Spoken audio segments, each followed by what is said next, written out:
Hello dear students, कैसे हैं आप सब लोग। तो रिवीजन टीचिंग रूल चैनल पर एक बार फिर से आप सबका स्वागत है। आज जो है मैं आप लोगों के बीच लेकर के आया हूं आपको भारत में राष्ट्रवाद। भारत में राष्ट्रवाद जो है ना, ये हिस्ट्री के चौथा चैप्टर है जिसके बारे में मैं डिस्कस करने वाला हूं आपको इस वीडियो में।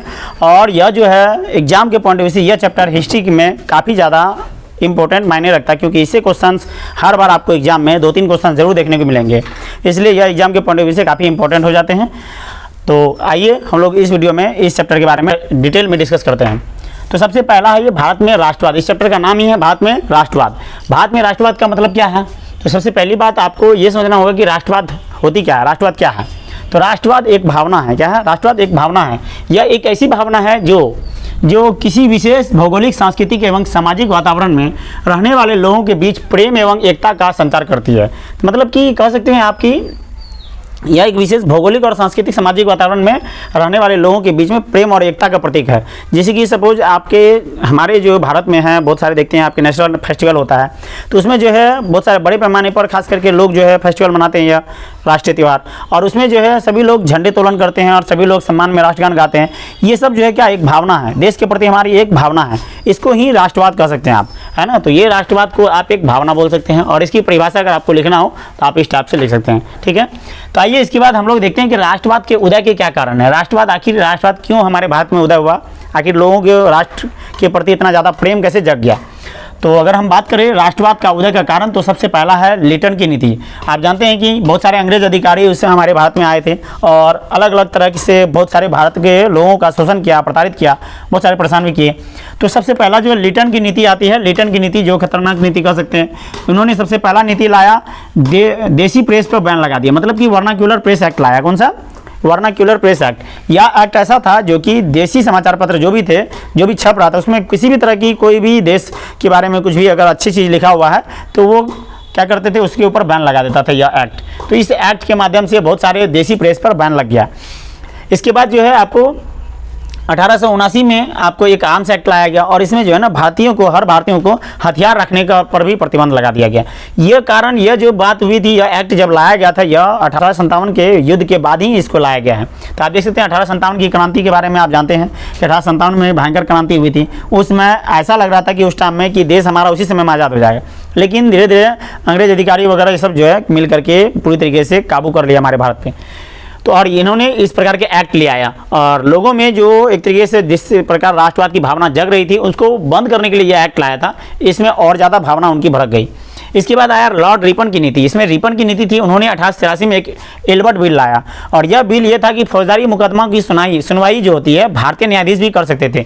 इसमें खास करके यूरोपीय लोगों ने बहुत ज़्यादा हंगामा खड़ा कर दिया, तो यूरोपीय लोग इसके सपोर्ट में नहीं थे। तो यह बिल भी एक तरीके से कहीं न कहीं राष्ट्रवाद के उदय में एक कारण बना। इसके बाद कर्जन की नीति आई। ये सबसे खतरनाक कह सकते हैं, सबसे ज़्यादा, यानी कि कर्जन की जो नीति है, इन्होंने क्या किया, सबसे पहला काम ये तो 16 अक्टूबर 1905 को जो बंगाल का विभाजन किया हिंदू मुस्लिम एकता को तोड़ने का, ये सबसे मेन मुख्य कारण कह सकते हैं आपको राष्ट्रवाद के उदय कारण।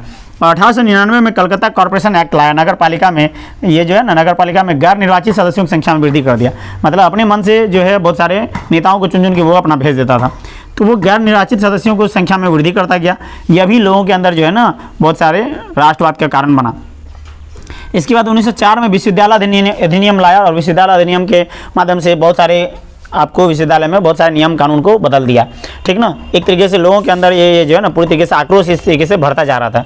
इसके बाद लॉर्ड डलहौजी ने हड़प नीति लाया, और बहुत सारे राज्यों को, बहुत सारे प्रांतों को उन्होंने हड़प लिया। और कुछ लॉर्ड डलहौजी के काल में कुछ जो है ना संरचनात्मक कार्य भी हुए, लेकिन यह जो कार्य हुए थे वो अपनी सुविधा के लिए किया था, मगर इनसे भारतीयों को काफ़ी ज़्यादा फायदा मिला।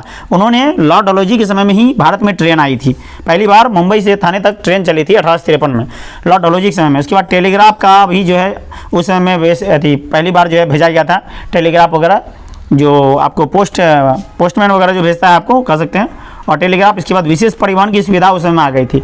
तो बहुत सारी, यानी कि बहुत सारे संरचनात्मक कार्य उस समय में हुए थे, बहुत सारे कार्य डलहौजी के समय में आपको हुए थे, जिससे कि भारतीयों को इनसे काफ़ी ज़्यादा सहायता मिली, और यह राष्ट्रवाद का मुख्य रूप से कारण बना। इसके बाद कुछ प्रमुख कारण और भी है राष्ट्रवाद जगने का। भारत में आर्थिक कारण था। आर्थिक कारण क्या था? भारत की आर्थिक स्थिति बहुत खराब हो चुकी थी, किसानों की स्थिति काफ़ी दयनीय थी, और सभी जो है जितने भी अंग्रेज अधिकारी खास करके किसानों पे टैक्स लादे जा रहे थे।